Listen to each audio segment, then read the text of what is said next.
Un colloque sur l'amiante afin de créer une prise de conscience en Guyane sur les risques pour la santé.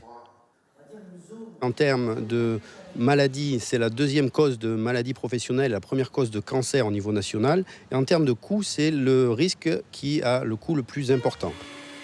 Premiers concernés, les ouvriers et artisans du bâtiment, à partir du moment où il y a perçage, ponçage, dès qu'il y a dispersion des particules d'amiante.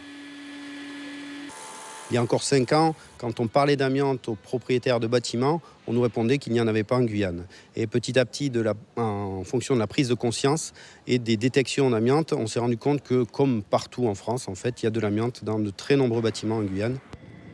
Tous les bâtiments construits avant 1997 pourraient être concernés.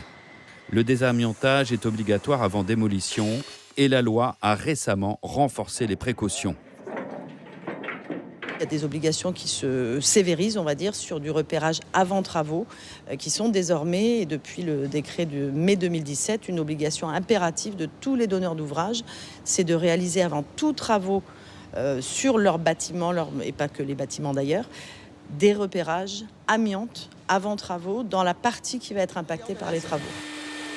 Les matériaux concernés sont difficiles à repérer. Seuls les spécialistes peuvent poser un diagnostic.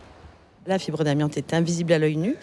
Et donc, entre deux matériaux, par exemple, prenez une dalle vinyle amiante qui couvre votre sol. Il y en a une qui va être amiantée parce qu'elle a été fabriquée avant 1997 et à un moment où on mettait en œuvre de l'amiante. Et une autre qui aura le même aspect et qui n'en contient pas. En principe, dans les bâtiments publics, les matériaux amiantés visibles devraient avoir été repérés et déjà enlevés ou tout au moins isolés. Ces matériaux sont principalement les toitures en fibrociment ainsi que des matériaux friables pulvérisés par flocage et servant d'isolant.